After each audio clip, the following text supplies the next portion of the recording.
I am Michael. I love to recycle.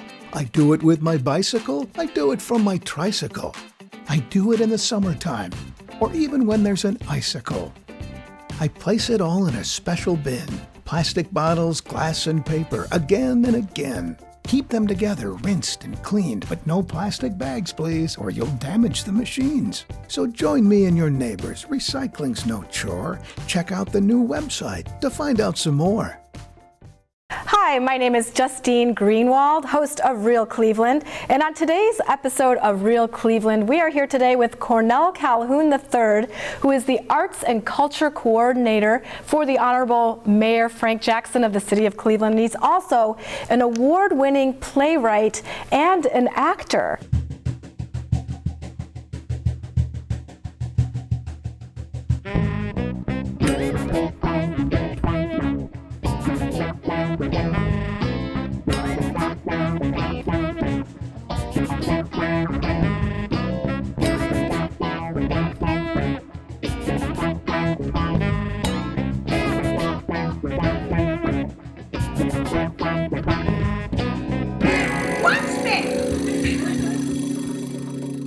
So you are a multi-talented man, Mr. Calhoun. It's really a pleasure to be here with you today and to be able to ask you some questions about your work. And I have to ask you first, do you first consider yourself an actor or a playwright?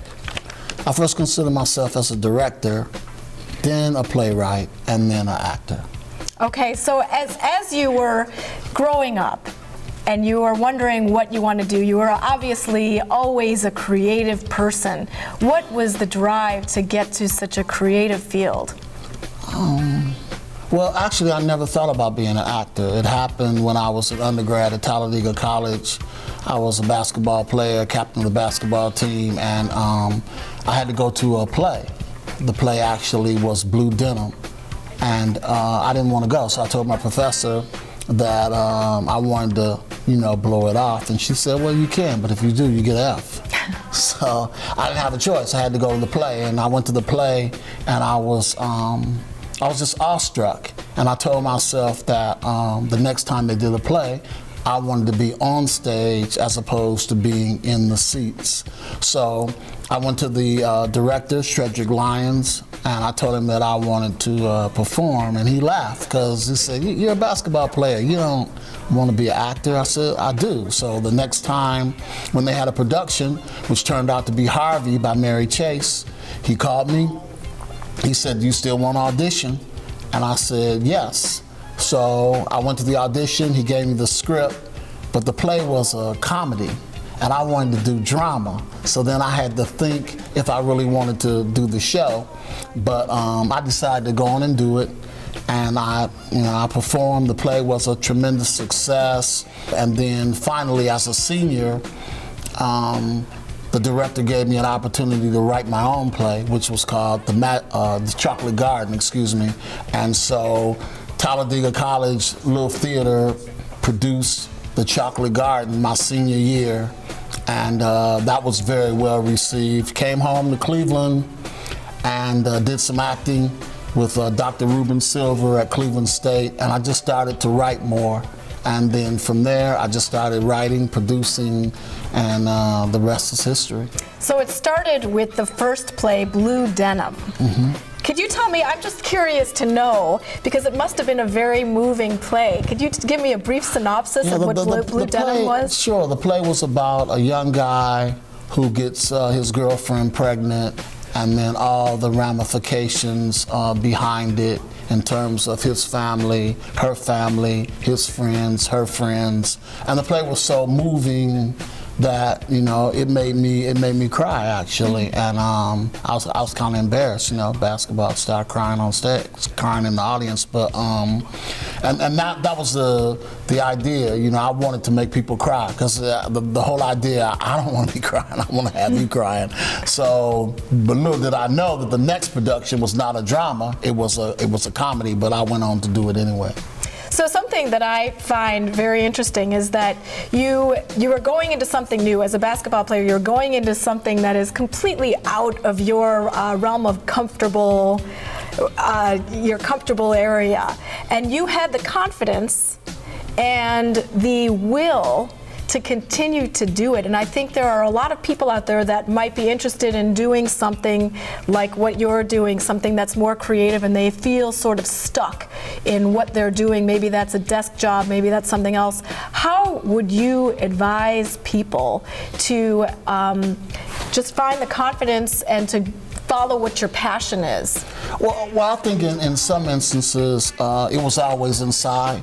When I was young, my mother used to buy the 45 RPM records and told the stories of like Peter and the Wolf. And I would actually memorize the stories and then go into elementary school, go into my class, and I would perform the stories. I would recite the stories back verbatim to my class, and then my teacher would give me Kool-Aid and sugar wafers. So even at an early age, I had that wanting to be out there. When I was 12 years old, I was the host of a Christmas show at R.B. Hayes Elementary School. So I always had that out there. I think that, but getting back to what you said, I think that if you have a passion, you should go after it and not let anyone deter that, not let anyone, be a naysayer and say that you can't do it.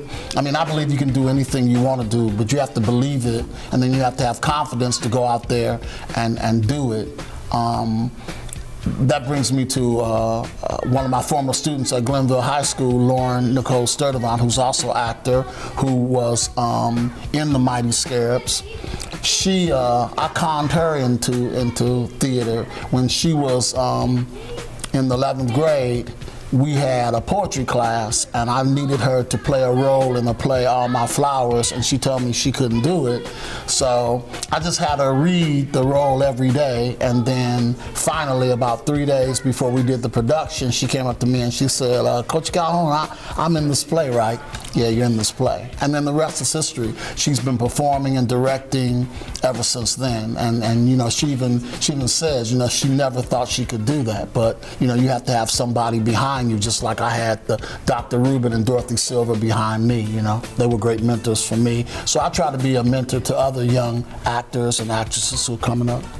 It's very impressive. So after all of these years that you've been involved with the theater, how many plays do you have year to date? Because you have numerous award-winning plays that have been accepted to festivals. It's really incredible. How many plays are there that you've come up with total, would you say? It's hard to say. I probably about 50 plays. I've probably written 50 plays. I've probably written 30 full-length plays and an additional 20 plays. Ever since I've come to this position as arts and culture coordinator, I've written a lot of short pieces like Sisters of Selma for the Women's History Program in March, Scenes in Cedar and Central when I worked in the recreation department at the Central Bathhouse. So I've probably written about 50 plays total. And one of the plays that you have recently written a short for that is going to become a long feature, a larger play with 10 actors. We hope. We are going to watch a clip from that right now. This was filmed at Obama Theater, and it was fabulous. Let's check it out. Lord, when I heard the wind howling late last night, I knew trouble was on the way. Big trouble. What you doing here, Hill? What you want? What you up to? Looking for a room, is that? There are plenty of rooming houses in Cleveland besides this one. It's the only rooming house on East 43rd Street. You don't know nothing about East 43rd Street. Knowing things are popping. And I can see when things are hopping. East 43rd Street got its own hustle and flow. Its own glow. I like that. You a part of that, is it? Well, all right. I ain't a part of nothing.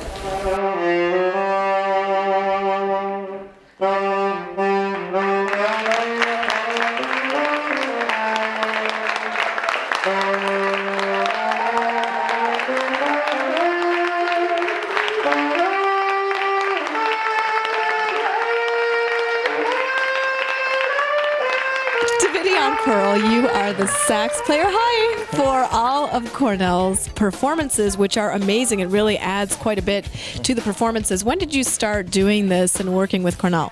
Oh, probably, I think it was summer of '69. No, it was summer of 13, I think.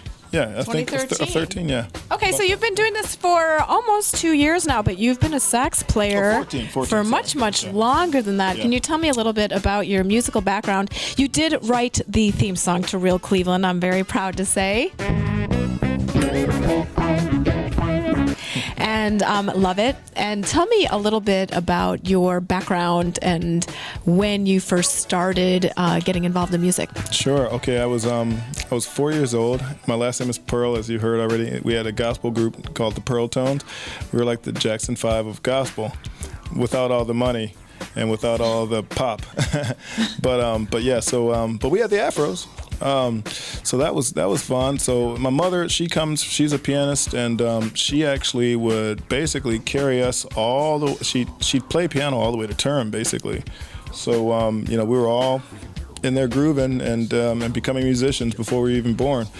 And then I just stayed with it. They didn't allow me to have a drum set at first or a guitar, and ultimately I chose saxophone over an Atari in about 1985. My father gave me the option. Do you want the Atari or the saxophone? That's impressive. Yeah, I had to bite my lip on that one, but so I outgrew the Atari, obviously, and I haven't the saxophone yet, and it's been 28 years. So the pieces that you are performing in Cornell's plays, are those written by you? How did you come up with those? It's kind of like, he and I, we work closely together in terms of like the feel that he's going for. He'll sometimes send me clips of like of a certain approach he wants to kind of catch. And I read the material. I work with the artist also. Like, Titus helps me out. I say, Titus, you want some tension here? You want some pull? You want some give? What do you want? Floaty? Do you want rocky? And so forth. And so I kind of work with them directly, and kind of mainly come up with it on the fly. I kind of find that my artist process. Falia Thomas and Titus Covington are two of the performers in the short The Return of Autumn, which is a spin-off of the full-length play called The Ray of Autumn, and that one has 10 performers in it. That was an amazing short performance and very powerful. How did you feel when you were doing that? Because it seemed so real. As an outsider who was watching the film, it seemed very real and very powerful from our standpoint.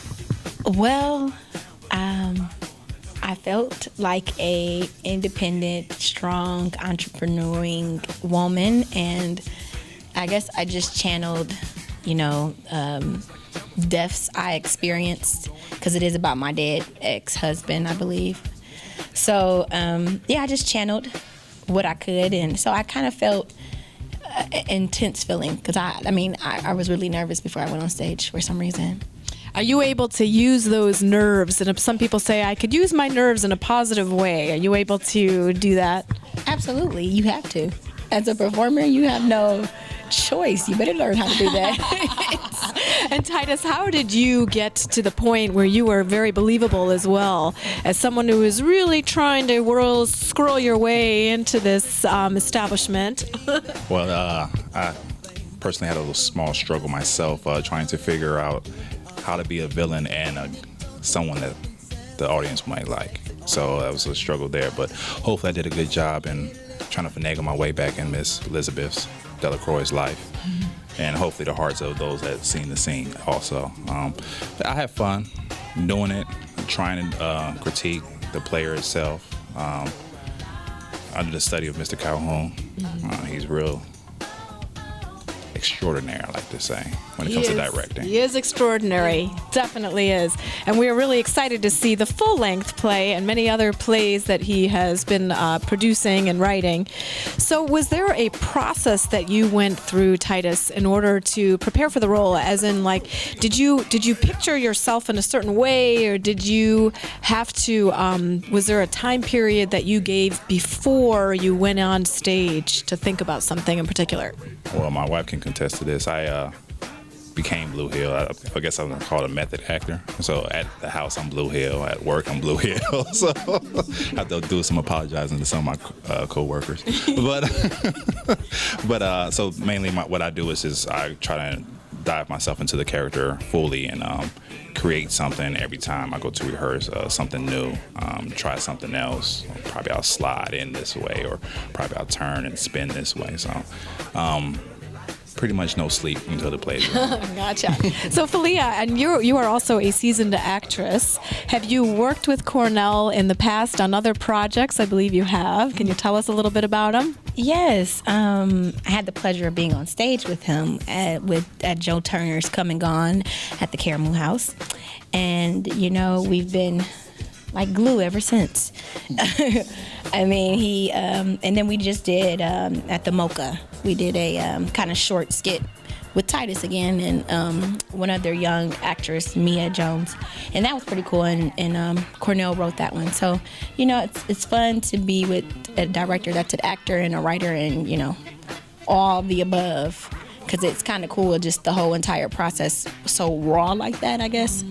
So yeah, I'm definitely excited and honored to be a part of his plethora of ideas and what's going on in his mind. As a writer and a director, I am motivated, inspired by true talent. So I tend to use the same people. I like people I can depend on. I've got a couple of actors, if I told them to meet me at the Terminal Tower at 2 o'clock in the morning, they'd be there. So as a director, you need peace of mind when you're preparing for a presentation. So you have to have people that have the same passion that you have and that are dedicated. And so that's primarily why I use the same people. All of the people that I use, like Falia, Titus, Mia Jones, Lauren Sturdivant, who also was a student of mine at Glenville, I can depend on these people, and they always come through for me, as you saw a few minutes ago.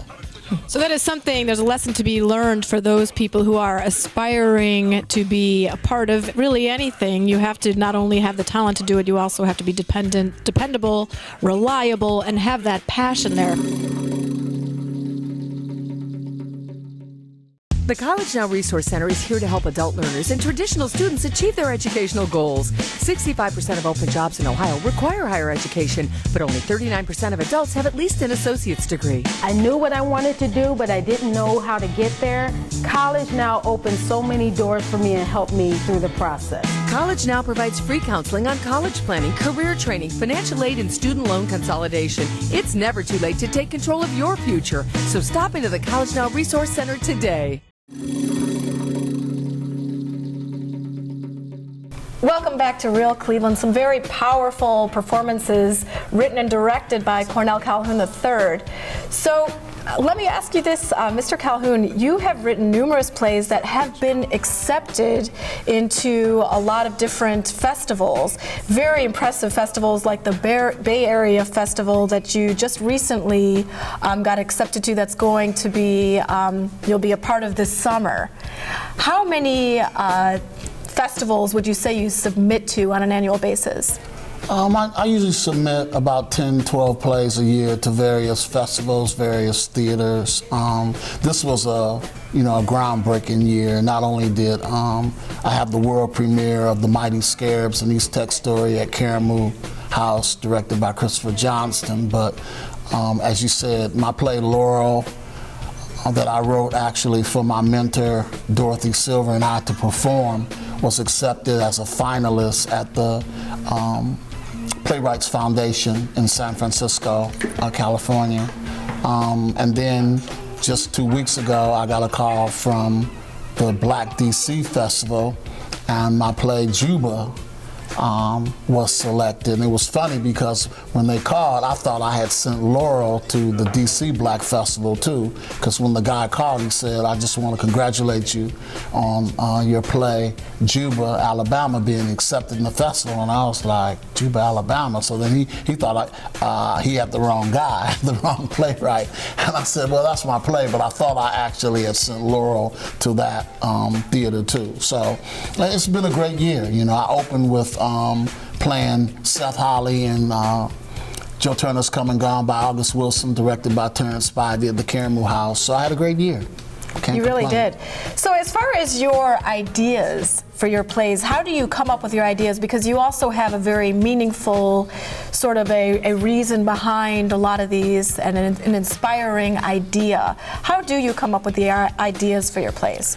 Well, you know what? I write what I know. I don't believe in writing things that I don't know. So I write about what I know. I'm a person who writes about the past more than the present because I love the past as opposed to the present for whatever reason.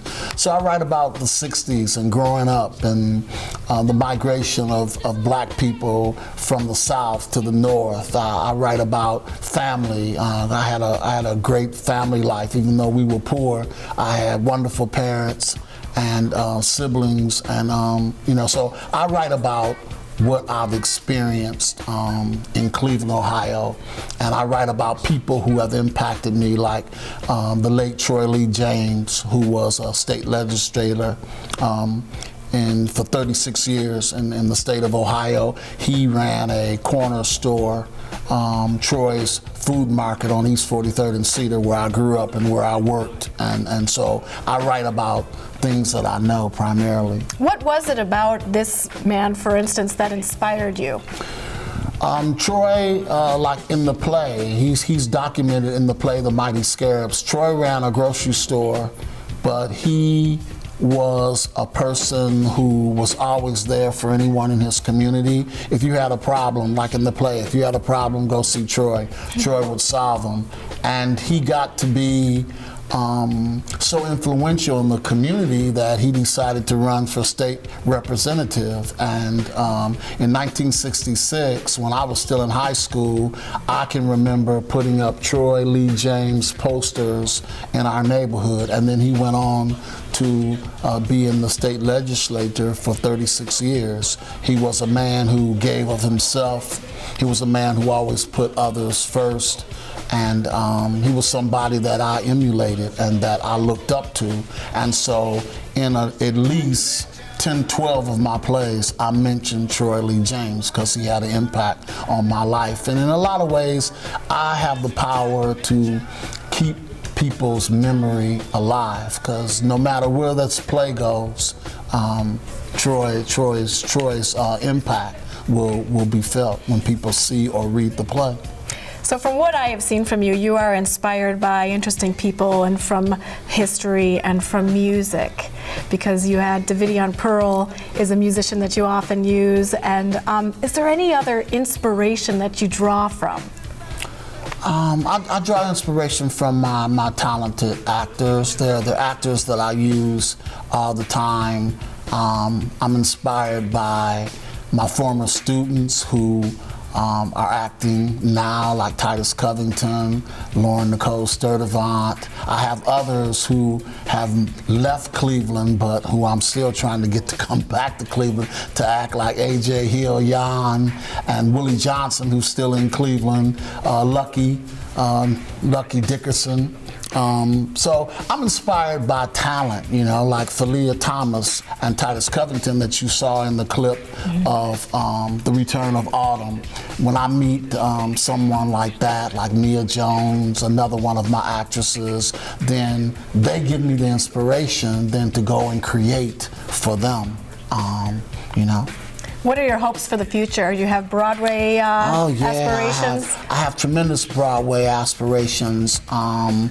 I believe that you have to have dreams. I believe if you don't have dreams to sustain you, then, what is life? So my first dream is to have a play at the Cleveland Playhouse.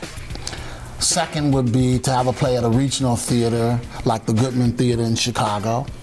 And then finally, to have a play off Broadway, because I write drama, so probably off Broadway. And actually, one of the critics who came to The Mighty Scarabs said the play should be off Broadway or regional theater. So, that's my hope, that's my dream. Well, here you have it. you got to watch Cornell Calhoun III right here on Real Cleveland, who is at some point going to be in an off-Broadway, part of the off-Broadway play series. We know it. We are going to watch out for you in the future. And you got to be one of the first people to see Mr. Calhoun here in an interview. Thank you so much for watching Real Cleveland. We are going to watch out for your plays, and we are definitely going to see you here around town in Cleveland and later off-Broadway in NYC. Thank you for the support.